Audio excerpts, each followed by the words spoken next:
Pertanyaan nomor 1. Dalam menyusun daftar pemilih sementara pemilu, apa basis yang digunakan oleh PPS?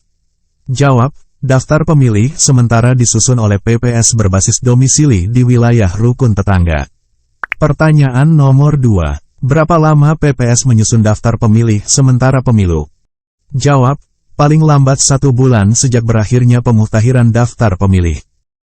Pertanyaan nomor 3. Berapa lama PPS mengumumkan daftar pemilih sementara pemilu untuk mendapatkan masukan dan tanggapan dari masyarakat? Jawab, 14 hari. Pertanyaan nomor 4. Salinan daftar pemilih sementara pemilu harus diberikan oleh PPS melalui PPK kepada yang mewakili peserta pemilu di tingkat kecamatan sebagai bahan untuk mendapatkan masukan dan tanggapan paling lama. Jawab, 21 hari daftar pemilih sementara diumumkan. Pertanyaan nomor 5. Perbaikan daftar pemilih tetap, DPT, dilakukan dengan cara. Jawab, 1. Mencoret pemilih yang tidak memenuhi syarat sebagai pemilih. 2. Melengkapi atau memperbaiki elemen daftar pemilih. 3. Menambah pemilih baru. Pertanyaan nomor 6. PPS wajib memperbaiki daftar pemilih sementara pemilu berdasarkan masukan dan tanggapan masyarakat dan atau peserta pemilu paling lama. Jawab, 14 hari sejak berakhirnya masukan dan tanggapan masyarakat dan peserta pemilu. Pertanyaan nomor 7. PPS mengumumkan daftar pemilih sementara pemilu hasil perbaikan selama. Jawab, 7 hari untuk mendapatkan masukan dan tanggapan dari masyarakat dan peserta pemilu. Pertanyaan nomor 8. Berapa lama PPS melakukan perbaikan daftar pemilih, sementara hasil perbaikan setelah mendapatkan masukan dan tanggapan dari masyarakat dan peserta pemilu? Jawab, 14 hari berakhirnya pengumuman. Pertanyaan nomor 9. Kapan daftar pemilih tetap pemilu diumumkan oleh PPS? Jawab, daftar pemilih tetap diumumkan oleh PPS sejak diterima dari KPU Kabupaten Kota sampai hari pemungutan suara. Pertanyaan nomor 10. PPS menyampaikan hasil pleno rekapitulasi kepada. Jawab, PPK, Panwaslu Kelurahan Desa atau sebutan lain, peserta pemilu tingkat Kelurahan Desa atau sebutan lain, dan perangkat pemerintah tingkat Kelurahan Desa atau sebutan lain. Pertanyaan nomor 11. PPS mengumumkan DPS pada tempat yang mudah dijangkau untuk mendapat masukan dan tanggapan dari masyarakat, pengawas pemilu, dan atau peserta pemilu. Jawab, 14 hari. Pertanyaan nomor 12. PPS wajib memperbaiki DPS berdasarkan masukan dan tanggapan paling lama. Jawab, 14 hari sejak berakhirnya masukan dan tanggapan serta masukan dari Bawaslu Provinsi dan peserta pemilu tingkat daerah provinsi dalam proses rekapitulasi DPS di KPU Provinsi Kip Aceh, dan masukan dari Bawaslu dan atau peserta pemilu dalam proses rekapitulasi DPS di KPU. Pertanyaan nomor 13. Berapa lama PPS mengumumkan daftar pemilih sementara hasil perbaikan, DPS HP, pada tempat yang mudah dijangkau untuk mendapat masukan dan tanggapan masyarakat dan atau peserta pemilu? Jawab, 7 hari. Pertanyaan nomor 14. Bagaimana PPS mengumumkan salinan sertifikat hasil penghitungan suara? Jawab, PPS wajib mengumumkan salinan sertifikat hasil perhitungan suara dan seluruh TPS di wilayah kerjanya dengan cara menempelkan salinan tersebut di tempat umum.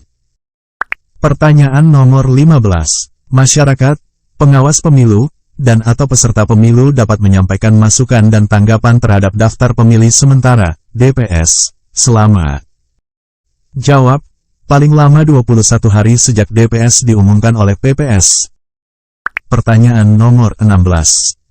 Berdasarkan apa KPU Kabupaten Kota menetapkan daftar pemilih tetap pemilu? Jawab, berdasarkan daftar pemilih sementara hasil perbaikan. Pertanyaan nomor 17. Kapan daftar pemilih tetap dilengkapi dengan daftar pemilih tambahan pemilu? Jawab, daftar pemilih tetap dapat dilengkapi dengan daftar pemilih tambahan paling lambat 30 hari sebelum hari pemungutan suara. Pertanyaan nomor 18.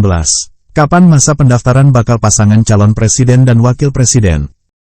Jawab, masa pendaftaran bakal pasangan calon paling lama 8 bulan sebelum hari pemungutan suara. Pertanyaan nomor 19. Kapan tahapan penyelenggaraan pemilu dimulai? Jawab, Sebagaimana yang dicantumkan dalam Pasal 167 Undang-Undang Nomor 7 Tahun 2017 tentang Pemilu, tahapan penyelenggaraan pemilu dimulai paling lambat 20 bulan sebelum hari pemungutan suara.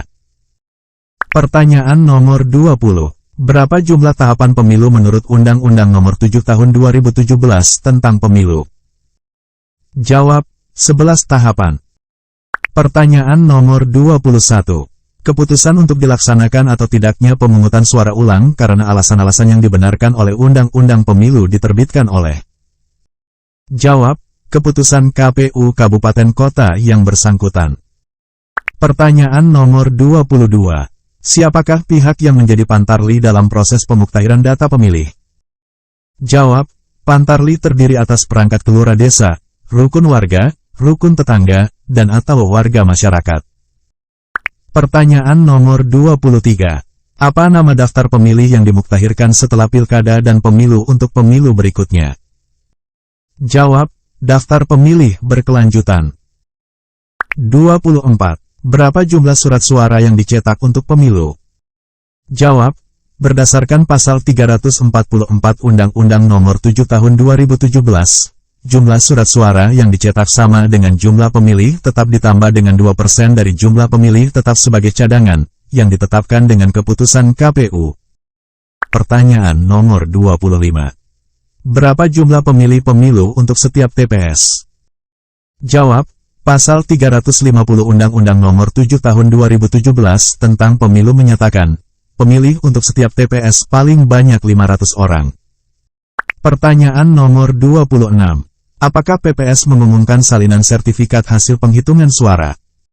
Jawab, ya. Pasal 391 Undang-Undang Nomor 7 Tahun 2017 menyebutkan PPS wajib mengumumkan salinan sertifikat hasil penghitungan suara dan seluruh TPS di wilayah kerjanya dengan cara menempelkan salinan tersebut di tempat umum. Pertanyaan nomor 27. Berapa jumlah maksimal peserta kampanye pertemuan terbatas pada pelaksanaan kampanye tingkat kabupaten kota? Jawab, pertemuan yang diikuti paling banyak oleh 1.000 orang. Pertanyaan nomor 28. Bagaimana rumus penentuan jumlah anggota KPU Kabupaten Kota dan Bawaslu Kabupaten Kota? Jawab, jumlah penduduk ditambah hasil kali antara luas wilayah dan jumlah daerah kecamatan. Pertanyaan nomor 29. Peserta pemilu, pelaksana kampanye, dan tim kampanye yang menerima sumbangan dari pihak asing, maka harus jawab, melaporkannya pada KPU dan menyerahkan sumbangan tersebut kepada kas negara paling lambat 14 hari setelah masa kampanye pemilu berakhir. Pertanyaan nomor 30. Pemilu diselenggarakan dengan 11 tahapan, tahapan penyelenggaraan pemilu dimaksud sudah harus dimulai paling lambat. Jawab, 20 bulan sebelum hari pemungutan suara. Pertanyaan nomor 31. Sebutkan asas pemilihan sesuai dengan Undang-Undang Nomor 10 Tahun 2016 tentang Pemilihan Umum. Jawab, Pasal 2 Undang-Undang Nomor 10 Tahun tentang Pemilihan menyatakan pemilihan dilaksanakan secara demokrasi berdasarkan asas langsung, umum, bebas, rahasia, jujur, dan adil. Pertanyaan nomor 32. Siapa orang yang memiliki hak pilih? Jawab, Pasal 56 Undang-Undang Nomor 10 Tahun 2016 tentang Pemilihan menyebutkan, warga negara Indonesia yang pada hari pemungutan suara sudah berumur 17 tahun atau sudah pernah kawin, mempunyai hak memilih. Pertanyaan nomor 33. Siapa yang berwenang menentukan jadwal kampanye dalam pemilihan kepala daerah? Jawab, jadwal kampanye ditentukan oleh KPU Kabupaten Kota atau Provinsi. 34. Apa asas pemilu di Indonesia? Jawab, luber jurdil, langsung, umum, bebas, rahasia, jujur, dan adil. Pertanyaan nomor 35. Apa yang dimaksud dengan prinsip mandiri dalam penyelenggaraan pemilu? Jawab, mandiri adalah keadaan dapat berdiri sendiri dan tidak bergantung pada orang lain. Mandiri berarti ketidaktergantungan penyelenggara pemilu dan kemerdekaan yang dimiliki dalam menjalankan tugas, fungsi, dan wewenang yang oleh peraturan perundangan. Pertanyaan nomor 36. Apa yang dimaksud dengan prinsip jujur dalam penyelenggara pemilu? Jawab, lurus hati, tidak berbohong dan tidak curang. Menyatakan apa adanya, Tidak melakukan manipulasi terhadap proses dan hasil penyelenggaraan pemilu. Pertanyaan nomor 37. Apa yang dimaksud prinsip adil dalam penyelenggara pemilu? Jawab, tidak memperlakukan pihak lain terutama peserta pemilu secara berbeda. Semua adalah sama status dan posisinya sebagai pihak yang berkompetisi. Adil adalah sama berat, tidak berat sebelah dan tidak memihak. Pertanyaan 38. Sebutkan asas pemilu yang bermakna tidak boleh diwakilkan. Jawab, asas langsung. Pertanyaan 39. Sebutkan asas yang menandakan seluruh warga negara berhak untuk ikut serta dalam pemilu. Jawab, asas umum. Pertanyaan 40. Sejak dahulu, pemilu tidak boleh dipaksakan. Hal ini berdasarkan pada asas. Jawab, asas bebas. Pertanyaan nomor 41. Bagaimana pemungutan suara di TPS pemilihan dapat diulang? Jawab, Pasal 112 Undang-Undang Nomor 10 Tahun 2016 menyatakan pemungutan suara di TPS dapat diulang jika terjadi gangguan keamanan yang mengakibatkan hasil pemungutan suara tidak dapat digunakan atau perhitungan suara tidak dapat dilakukan. Pertanyaan nomor 42. Apa yang dimaksud dengan pelanggaran administrasi pemilihan? Jawab, Pasal 138 Undang-Undang Nomor 10 Tahun 2016 pelanggaran administrasi pemilihan adalah pelanggaran yang meliputi tata cara, prosedur, dan mekanisme yang berkaitan dengan administrasi pelaksanaan pemilihan dalam setiap tahapan penyelenggaraan pemilihan di luar tindak pidana pemilihan dan pelanggaran kode etik penyelenggara pemilihan. Pertanyaan nomor 43. Apa yang dimaksud dengan perselisihan hasil dalam pemilihan? Jawab, Pasal 156 Undang-Undang Nomor 10 Tahun 2016 perselisihan hasil pemilihan merupakan perselisihan antara KPU Provinsi dan atau KPU Kabupaten Kota dan peserta pemilihan mengenai penetapan perolehan suara hasil pemilihan. Pertanyaan nomor 44. Apa kebijakan KPU dalam memberikan kesempatan terhadap bakal calon partai politik yang menggunakan dokumen palsu tersebut? Jawab, KPU Provinsi, dan KPU Kabupaten Kota meminta kepada partai politik untuk mengajukan bakal calon baru anggota DPR, DPRD Provinsi, DPRD Kabupaten Kota sebagai pengganti bakal calon yang terbukti memalsukan atau menggunakan dokumen palsu. Pertanyaan nomor 45. Bagaimana KPU melakukan pengumuman daftar calon sementara?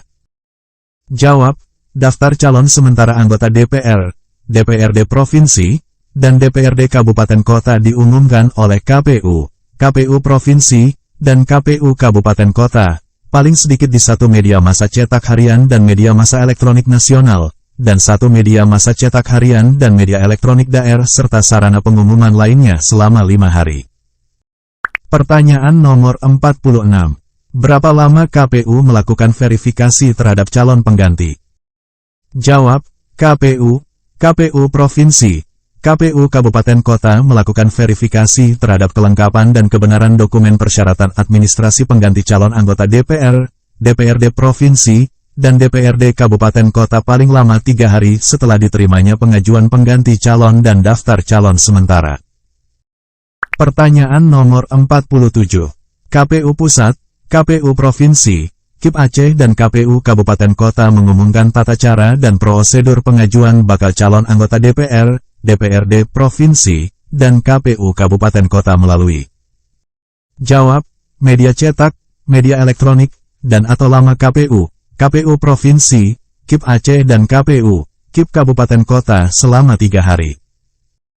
Pertanyaan nomor 48. Kapan KPU mengumumkan hasil pemeriksaan dana kampanye pemilu?